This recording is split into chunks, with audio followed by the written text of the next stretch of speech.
नमस्कार, इस चैनल में आपका स्वागत है। अभी आप FLN निष्ठा 3 के तहत मॉड्यूल 5 कर रहे होंगे या कर लिए होंगे। विद्या प्रवेश एवं बाल वाटिका की समझ, जिसकी अंतिम तारीख 31 दिसंबर 2021 है। 20 प्रश्न का आकलन करना है। 14 प्रश्न सही होने चाहिए, तब आपको सर्टिफिकेट मिलेंगे। तो बिना किसी भूमिका के इन प्रश्नोत्तरी का PDF हम लेकर आए हैं। आप इन्हें अपने उत्तर से मिला लें। पहला प्रश्न है, साप्ताहिक कार्य योजना से क्या तात्पर्य है?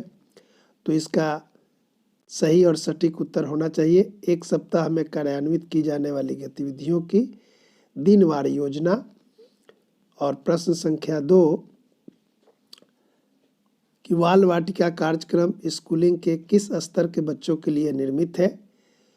तो इसमें 4 ऑप्शन दिए गए हैं। तो ये पूर्व प्राथमिक स्तर 3 के बच्चों के लिए बाल वाटिका कार्यक्रम है। और प्रश्न संख्या 3, DIY का क्या तात्पर्य है? तो इसका सही उत्तर है स्वयं करें, डू इट योरसेल्फ। इसी का शॉर्ट फॉर्म है DIY। बच्चों के विकास का मूल्यांकन करने और इसका रिकॉर्ड रखने के लिए मूल्यांकन संबंधी कार्य योजना के कितने सत्रों के बारे में बताया गया है? तो इसका सही और सटीक उत्तर होना चाहिए 3 सत्र। तो इसलिए इसका तीसरा विकल्प सही है। और अगला प्रश्न, राष्ट्रीय शिक्षा नीति 2020 में स्कूली शिक्षा के किस स्तर पर या चरण में बच्चों के बीच शिक्षण के न्यूनतम स्तर का उल्लेख है? तो इसका सही और सटीक उत्तर होना चाहिए प्राथमिक स्तर। हो सकता है आप जब प्रश्न किए हो तो यह प्राथमिक स्तर का जो विकल्प है 2 नंबर या 3 नंबर में हो, तो शब्द याद रखेंगे, विकल्प का क्रम नहीं याद रखेंगे।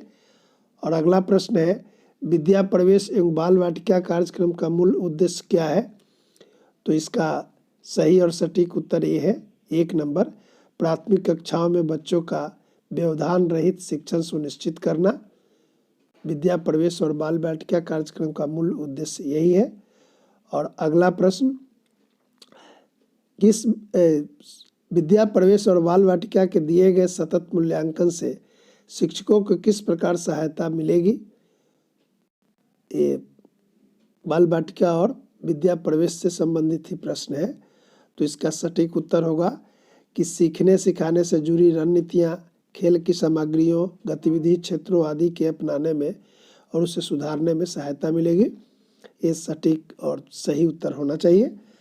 और अगला प्रश्न है कि निम्नलिखित में से कौन सी गतिविधि दी गई साप्ताहिक कार्य योजना के अनुसार दैनिक या दिनचर्या गतिविधियों में शामिल है? इसका उत्तर होगा परस्पर अभिवादन एवं मिलना, सर्किल टाइम और निर्बाध संप्रेषण। अगला प्रश्न, बच्चों की एक से अधिक मातृभाषा या घर की भाषा होने की स्थिति में शिक्षक से क्या करने की अपेक्षा की जाती है? तो इसका सही उत्तर है कि छात्रों को कक्षा में अधिक से अधिक भाषाओं की अभिव्यक्ति के माध्यम के रूप में उपयोग किए जाने की स्वतंत्रता देना, अर्थात बच्चे जिस भाषा में व्यक्त करते हैं उन्हें नहीं रोक टोक करना। अगला प्रश्न है, विद्या प्रवेश एवं बाल वाटिका कार्यक्रम केंद्रित है। ये दोनों कार्यक्रम जो है किस पर केंद्रित है? तो 1 नंबर इसका सही उत्तर होना चाहिए, कौशलों और अवधारणाओं के विकास पर आधारित है। कौन सा? विद्या प्रवेश और बाल वाटिका कार्यक्रम। और अगला प्रश्न है कि पोर्टफोलियो से क्या तात्पर्य है? तो ये हम लोग पहले भी देख चुके हैं। तो इसका तात्पर्य ये होता है कि प्रत्येक बच्चे के लिए किए जाने वाले कार्य का संकलन है कि कौन सा बच्चा कौन सा कार्य किया, उसके सारे सत्र का कार्यों का रिकॉर्ड होता है पोर्टफोलियो। अगला प्रश्न, गतिविधियों, वर्कशीट एवं चित्रों के संदर्भ में शिक्षकों को किस तरह की स्वतंत्रता दी जानी चाहिए? तो इसका सही उत्तर है उसे संशोधित करने एवं प्रासंगिक बनाने के संदर्भ में स्वतंत्रता होनी चाहिए। और अगला प्रश्न, राष्ट्रीय शिक्षा नीति 2020 शुरुआती कक्षाओं में बच्चों को किस प्रकार के क्रियाकलाप के अवसर दिए जाने की बात करता है? तो इसका सही उत्तर होना चाहिए सृजनात्मक, जिज्ञासात्मक और आयु एवं विकास के अनुरूप।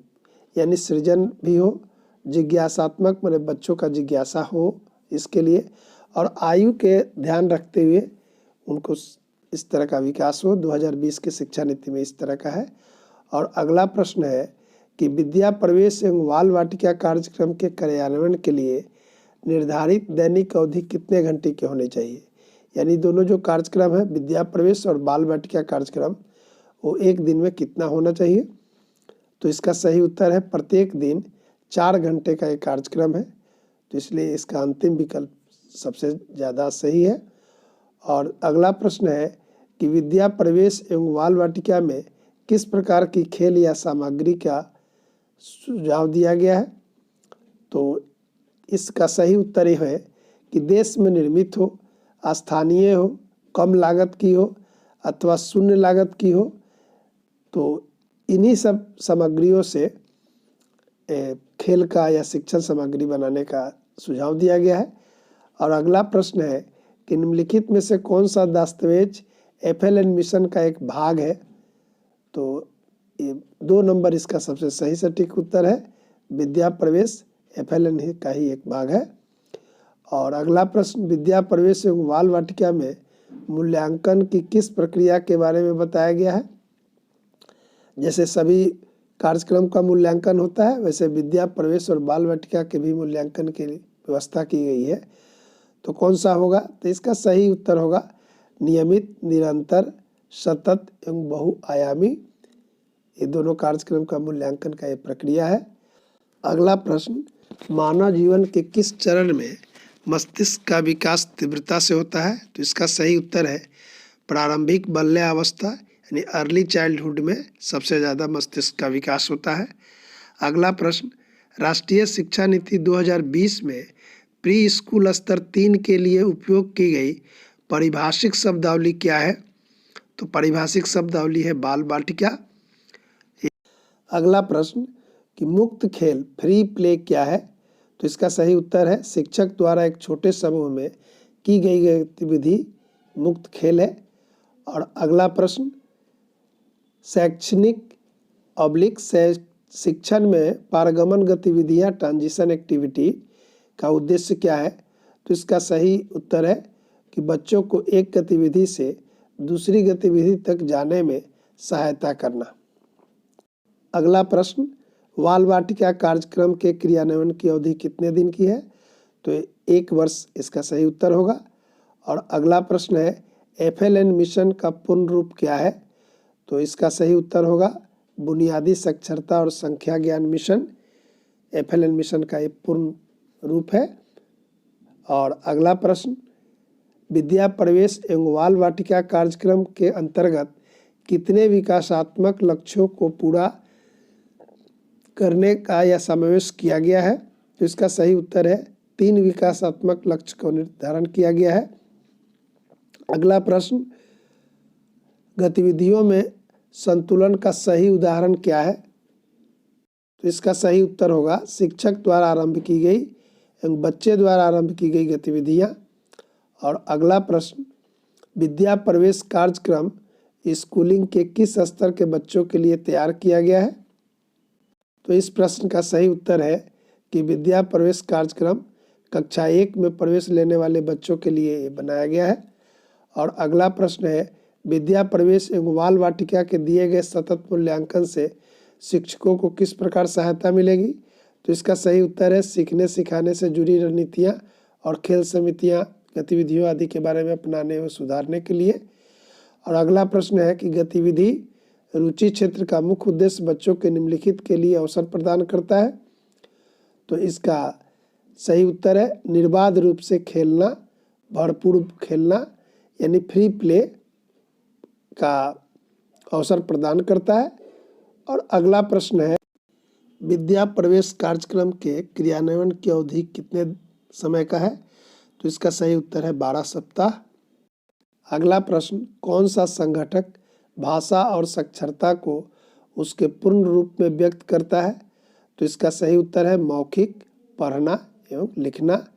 अगला प्रश्न है, बच्चों को निर्देश किस भाषा में दिया जाना चाहिए?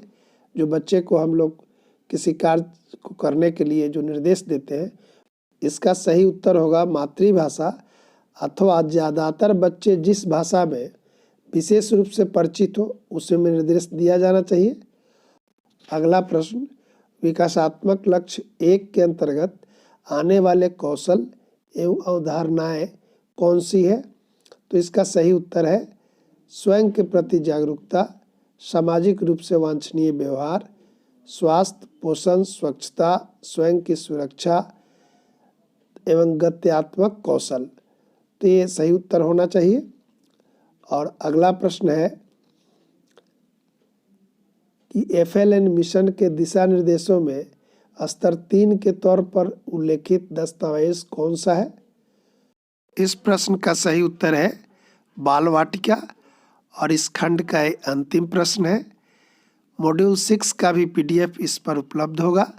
यदि आप चैनल पर नए हैं तो प्लीज़ सब्सक्राइब। साथ ही कक्षा 6 से लेकर 8 तक की गणित की कक्षाएं उपलब्ध है। आप इस चैनल पर एक बार अवश्य देखें। अगर अच्छा लगेगा तो आप अपने विद्यालय तक इसे संप्रेषित करेंगे। आप मेरे चैनल पर आए इसके लिए बहुत बहुत धन्यवाद।